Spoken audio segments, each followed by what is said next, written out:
Amityville 112 Ocean Avenue, south of Long Island, New York. This house has been famous for paranormal activities for centuries. Anyone who hears its stories definitely understands why people consider it one of the most haunted places in the world. It is said that many people have died in this house, and their bodies are buried in this house till today. A book named The Amityville Horror was also written on Amityville House in 1977. In fact, many movies have also been made on its scary stories.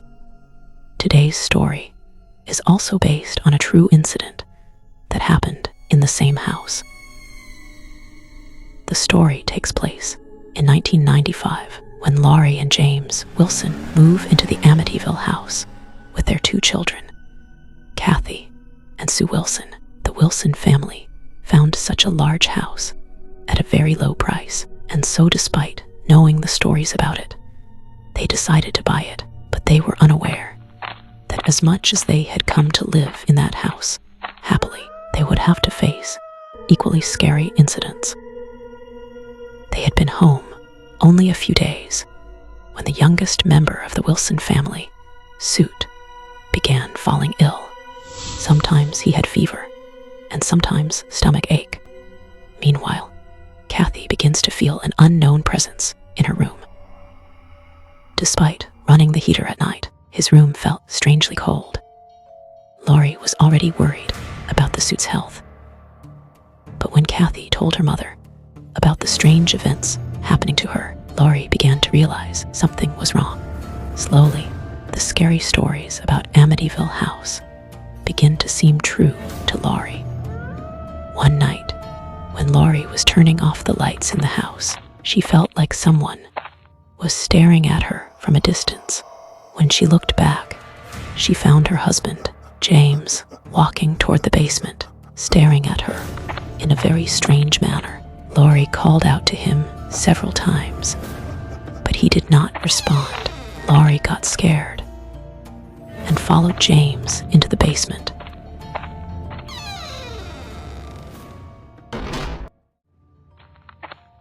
As soon as she reached downstairs, she saw James digging into the basement wall. Laurie couldn't understand why James was doing this crazy thing. He tried hard to stop James, but he did not stop. When Laurie pulled James with all her strength, the Holy Cross locket broke from her neck and fell on James. As soon as the gems of the locket were touched, the things kept in the basement started shaking violently. Then suddenly, there was sound of someone screaming. James' body began to tremble badly, and he fell unconscious.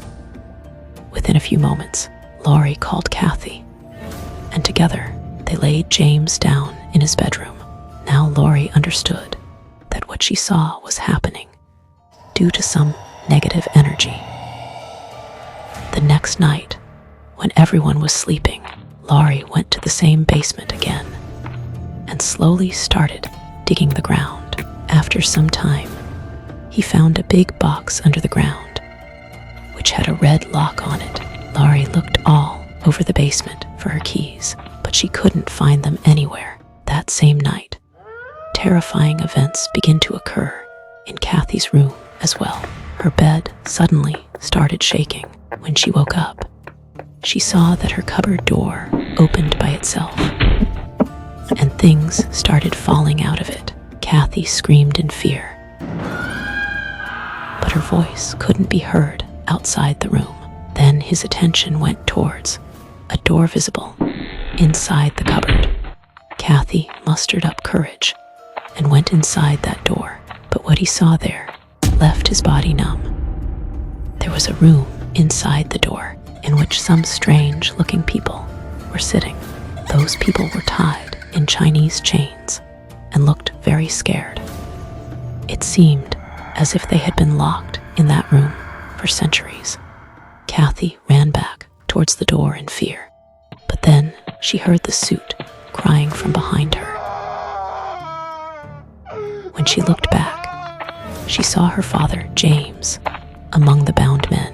James also looked to be in some trouble. He was behaving strangely, and there was a terrible cruelty on his face. Kathy couldn't understand anything, but she somehow opened the chains of her brother's suit and started running away with it from there. Meanwhile, Laurie breaks the box kept in the basement. As soon as the box was opened, the lights in the entire house went out. And upstairs, in the bedroom, James started screaming loudly. His arms and legs began to stiffen. His eyes turned white. And he began to move toward Kathy with menacing eyes. Kathy ran to her mother in fear. Laurie and Kathy reached the basement and locked the door from the inside. James started breaking down the door like crazy. Laurie looked inside the box and found an old rifle, some strange instruments, and several black and white photographs.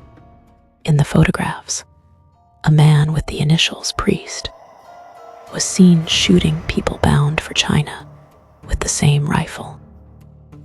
It was written on the back of the photos that the pastor had a strong hatred for Protestant Americans. He would imprison them in his Amityville quarters and then kill and bury them there.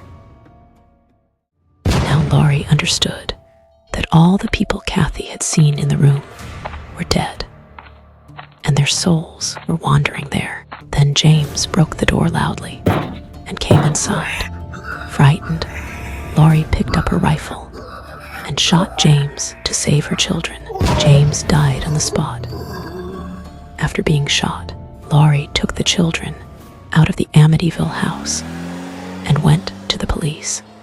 But because Laurie's fingerprints were on the rifle, the court sentenced him to life imprisonment for murder.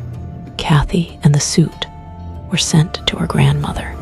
There are many more scary stories about Amityville House. If you want to know more stories of this haunted house, then tell us in the comments. Also, subscribe to our channel Nightmare Animates and keep watching a heart-wrenching horror story every week.